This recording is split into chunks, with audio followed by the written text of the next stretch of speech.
Well, we've met plenty of people preserving their heritage for the future, but here in Downpatrick, it's all about travelling back to the past at Ireland's only full-size heritage railway.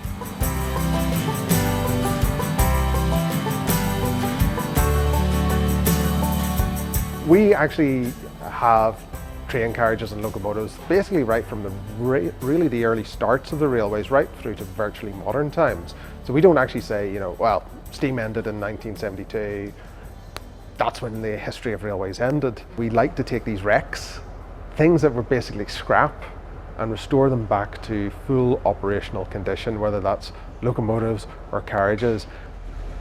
Here in Downpatrick, they've built the old railway line as far as 2 miles from their site. Away from the main rail lines here in Northern Ireland, it allows these train enthusiasts to test these restored machines. I was described as a tourist attraction that's still being built. It's not done and dusted.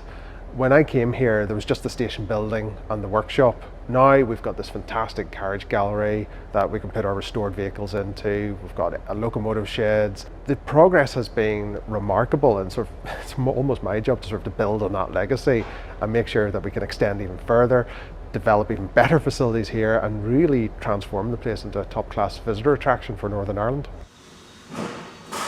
Why do you think it's important to preserve our locomotive history and heritage in Northern Ireland here? Part of it is nostalgia. That is a key driver for an awful lot of our volunteers, is restoring something that they themselves remember.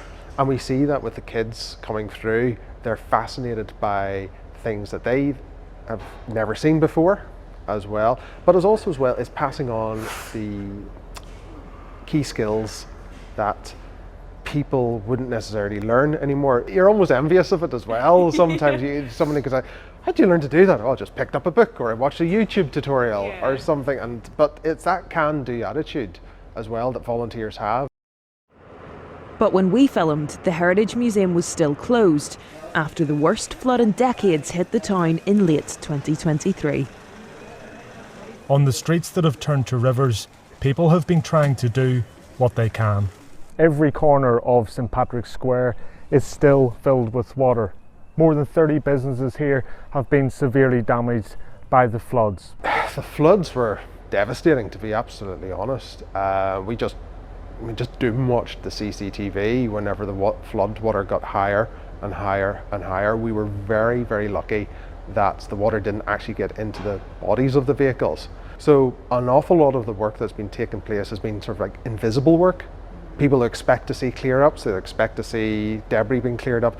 What you don't expect to see is every bearing on every vehicle checked for water ingress, and that for rust, and see that it hasn't been compromised. It's been incredibly soul-destroying at times, but it's also been incredibly heartening to see the can-do attitude of our volunteers who just dive straight back in to try to get that work done. They're aiming to open less than a year after the floods, which nearly wrecked this community scheme.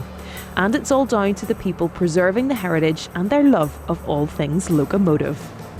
We often get asked, surely you're employed by the council or by Stormont. Surely you're supported. You can't all be volunteers. No, we really are. You know, it doesn't seem to compute with people that actually, no, we are volunteers. We're doing this, A, because we love it, but B, because it's giving something back to the community.